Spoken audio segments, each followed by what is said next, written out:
안녕하십니까. 한국기업평가 ESG 평가센터의 김영규입니다. 저희 회사에서 지속가능 금융과 관련돼서 인증평가 방법론을 총 3개 발표했는데요. 지금은 이제 지속가능 연계 금융 인증평가 방법론에 대해서 설명을 드리겠습니다. 기존의 녹색 채권, 사회적 채권, 지속가능 채권으로 대표되는 GSS 채권의 경우에는 이제 발행할 수 있는 섹터가 좀 제한적이었는데요. 그 지속가능 연계 금융 상품의 경우에는 다양한 섹터로 이제 발행이 확대될 것으로 기대되고 있습니다. 지속가능 연계 금융 상품에 대해서 설명을 드리겠습니다. 지속가능 연계 채권의 경우에는 발행자가 사전에 정의된 지속가능 목표를 달성하는지 여부에 따라서 금리와 같은 특징이 달라지는 금융상품을 지속가능 연계 채권이라고 합니다. 그래서 예를 들어서 온실가스 배출 저감량을 KPI로 설정하고 이것을 예를 들어서 20% 저감하는 목표를 설정한다. 그래서 20% 저감을 달성하는 경우에 금리를 25bp 할인해준다. 이런 식으로 구조하는 채권을 지속가능 연계 채권이라고 이야기합니다. 전체 지속가능 금융에서의 위치를 한번 같이 보시면요. 아래쪽 표를 보시면 왼쪽에는 자금 용도가 특정된 금융상품이고 오른쪽에는 일반적 목적 금융상품입니다. 그래서 왼쪽에 있는 자금 용도 특정 금융상품의 경우에는 이제 녹사지라고 불리는 녹색 사회적 지속가능 채권에 해당하는 부분이고요. 오른쪽에 있는 일반적 목적 금융상품이 본 평가 방법론의 평가 대상인 지속가능 연계 금융상품을 의미합니다. 지속가능 연계 금융상품 중에서 특정 요건을 충족시키는 경우에는 기후전환 채권으로 평가를 받을 수도 있습니다.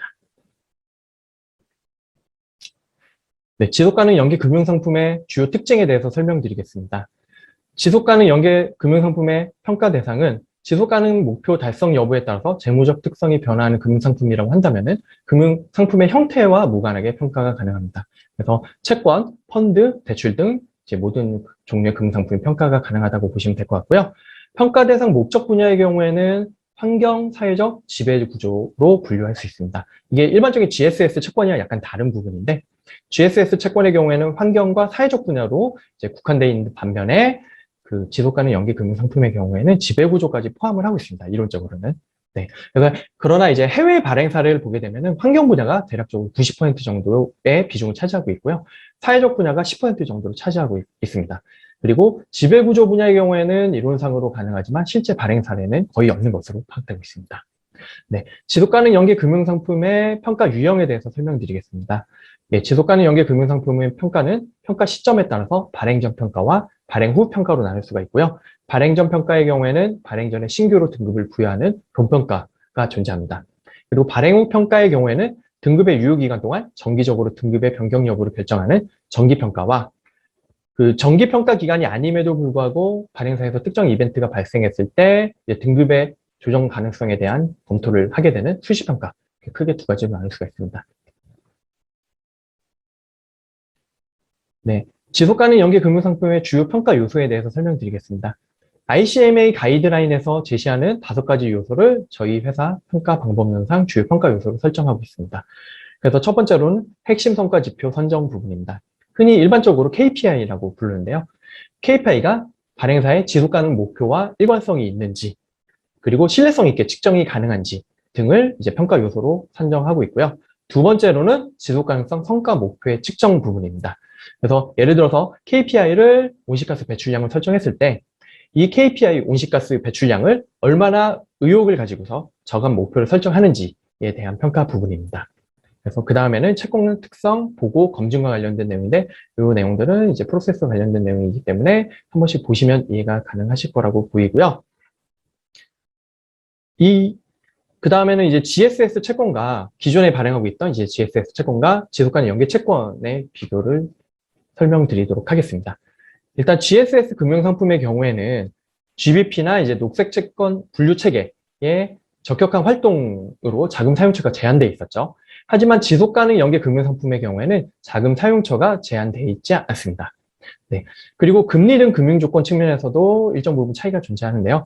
GSS 금융상품의 경우에는 발행사의 신용등급이랑 이제 시장에서의 수급에 의해서 금리가 결정되는 반면에 지속가능 연계 금융상품의 경우에는 신용등급과 시장 수급에 더해서 지속가능성과 목표 달성 여부에 따라서도 이제 금리가 변동되는 그런 구조적 특징을 지니고 있습니다. 그리고 사후보고 측면에서의 약간 차이가 존재하는데요. GSS 금융상품의 경우에는 사후보고 시에 가장 중점적으로 보는 부분이 조달한 자금을 어떤 분야에 쓰여있는지, 자금의 사용처를 중점적으로 검토하게 되는데, 지속가능 연계 금융상품의 경우에는 자금 사용처가 특정되지 않았기 때문에 실질적으로 KPI를 가지고서 설정한 지속가능 성과 목표가 실질적으로 달성됐는지 여부를 중점적으로 검토할 예정입니다. 네, 저희가 이제 지속가능 연계 금융상품의 평가 등급을 선정하는 방식은 크게 이제 두 단계에 걸쳐서 하게 되는데요. 일단 첫 번째로는 5가지 이제 주요 평가 요소별로 평가를 수행하게 되고요.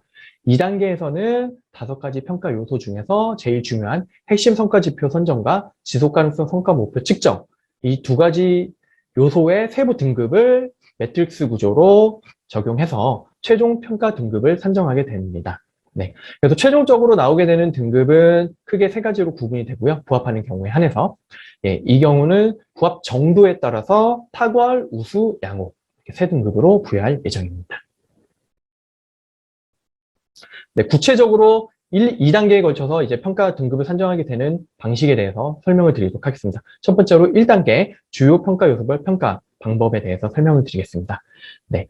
5가지 평가 요소 중에서 핵심 성과 지표 선정과 지속 가능성 성과 목표 측정의 경우에는 부합 여부에 대해서 1차적으로 판단을 하고요. 부합한다라고 했을 때는 실질적으로 이 부합 정도에 대해서 3단계로 나눠서 이제 평가를 하게 됩니다. 그래서 핵심 성과 지표 선정의 경우에는 부합 정도에 따라서 KPI 1등급에서 KPI 3등급까지 세 가지의 이제 등급으로 나눠서 평가를 진행하고요. 지속 가능성 성과 목표 측정의 경우에도 SPT1에서 SPT3까지 3개의 등급을 부여하게 됩니다.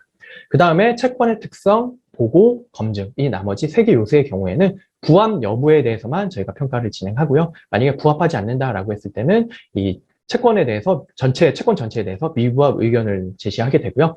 부합한 경우에는 이제 평가를 진행하게 되는데 2단계로 이제 평가가 진행되는데 이제 이 3가지 요소의 경우에는 최종 등급에 대해서 영향을 미치지 않는 구조입니다.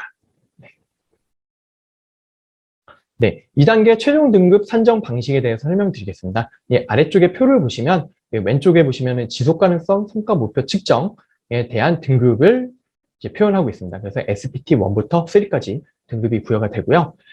그 오른쪽에 위쪽을 보시면 핵심 성과 지표 산정 KPI에 대해서도 등급이 크게 KPI1에서 3까지 부여가 되게 됩니다. 그래서 SPT 등급과 KPI 등급을 매트릭스 구조로 적용해서 KPI 1등급과 SPT 1등급에 해당하는 경우에는 동시에 이제 1등급을 받는 경우에 한해서 최종 등급을 탁월 등급으로 부여를 하고요.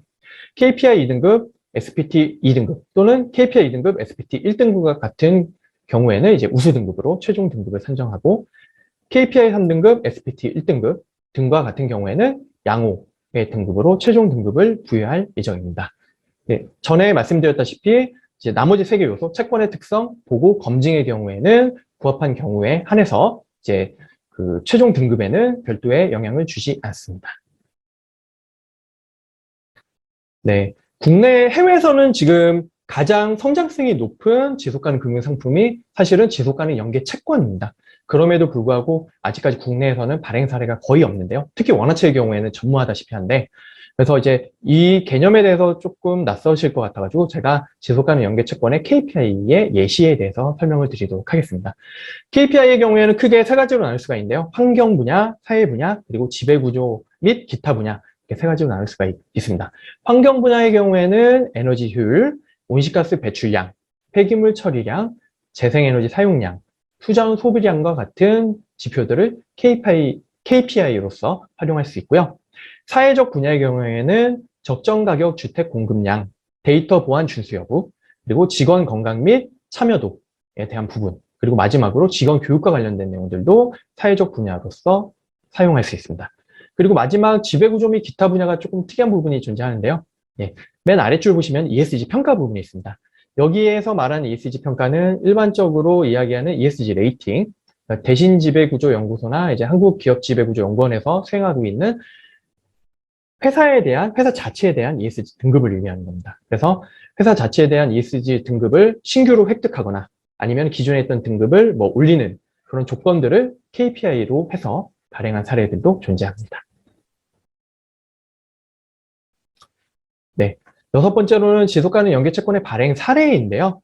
여기, 그러니까 뭐 좀 특징할 만한 것들을 제가 좀 모아봤습니다. 그래서 여기 업종을, 발행 업종을 보시면은 공항, 은행, 에너지, 제약사, 그리고 여기에는 포함되지 않았지만은 H&M이라고 이제 글로벌 패션 업체 아시죠? 네, 그래서 그런 업체들도 다 지속가능 연계 채권을 발행하고 있습니다. 예, 여기서 보시다시피 이제 채권을 발행할 수 있는 섹터의 범주가 넓어지는데요. 상대적으로 GSS 채권에 비해서요. 네. 여기 있는 KPI를 하나씩 좀 간단히 보시면 일단은 온실가스 배출량을 뭐 스코어 1, 2 또는 3까지 확장해서 이제 평가를 하고 있고요.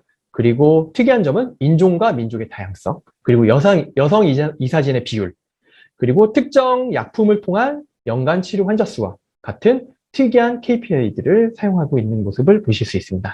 그래서 맨 오른쪽 셀을 보시면은 금융조건의 변경 부분인데요.